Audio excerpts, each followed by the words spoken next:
राधे राधे। चलते हैं माघ मास के 26वें अध्याय की ओर। केरल के ब्राह्मण की कथा। देवदूत ने कहा, केरल प्रदेश में एक धनवान ब्राह्मण रहता था जिसका नाम वसुदा था।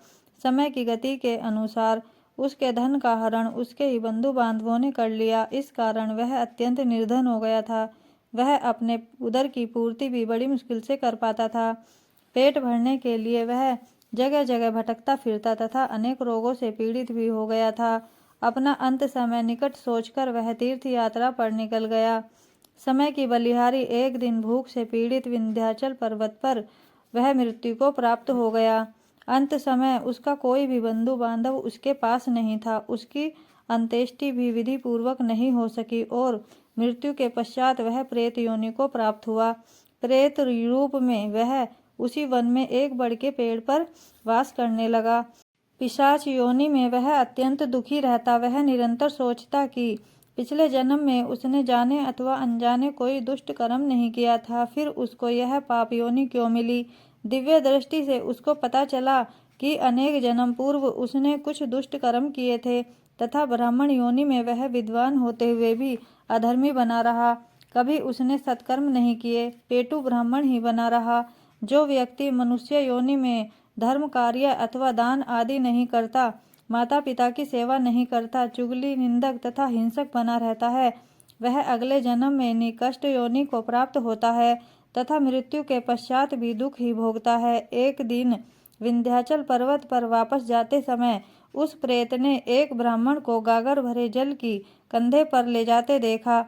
वह ब्राह्मण त्रिवेणी पर स्नान करके पवित्र हृदय से माता पिता के उपयोग हेतु भरी गागर में पवित्र जल ले जा रहा था। भयानक प्रेत योनि युक्त केरल के ब्राह्मण ने उस पथिक ब्राह्मण का मार्ग रोक लिया और भयानक वाणी से बोला, भय मत करो, मैं अत्यंत प्यासा हूँ, मुझे जल दे दो। पथिक उस भयंकर रूप को देखकर भय से कांपने लगा तथा कातर वाणी से बोला, अरे तू कौन सा भयंकर जीव है। तेरी प्रकृति भयानक है, परंतु तू दुर्बल, पतला तथा परेशान भी दिखाई देता है। प्रेत ने कहा, हे धर्मात्मा, मैं पिछली योनि में उत्तम कुल का ब्राह्मण था। मैंने ब्राह्मण होते हुए भी दान धर्म यज्ञ तप नहीं किया, कभी रात्रि में जागरण करके ईश्वर की वंदना नहीं की, कभी पितरों का श्राद्ध तर्पण भी नहीं किया। अतः मैं अपने ही बांधुओं द्वारा सताया गया तथा निकृष्ट प्रेत योनि को प्राप्त हुआ। पूर्व जन्म के कारण इस वन में अनेक उपयोग व खाने योग्य वस्तु हैं, परंतु मैं ज्ञान नष्ट होने के कारण कुछ भी खाने योग्य नहीं हूँ। तुम्हारे भरे जल की गागर को देख मुझे पिछला जन्म स्मरण हो आया है। अंतः प्यास जागृत हो गई है। वैसे मैं प्रेत योनि में केवल वायु पीकर सर्पों की तरह जीवित रहता हूँ।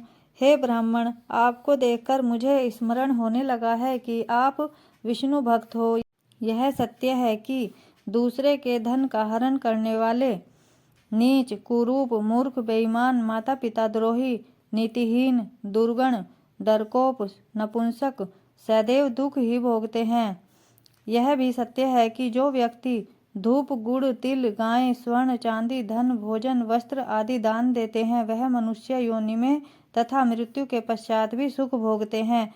मुझे सारस के वचन याद आ रहे हैं, जो अत्यंत धर्मात्मा था तथा ब्रह्मा कृपा स्वरूप इस जवातिका नदी के तट पर विचरण करते समय संयोगवश उसका मेरे से मिलाप हो गया था। उसके वचन अत्यंत मधुर तथा कर्णप्रिय थे, जो मुझको आज भी याद हैं। राधे राधे। आगे की कथा अगले अध्याय में सुनेंगे।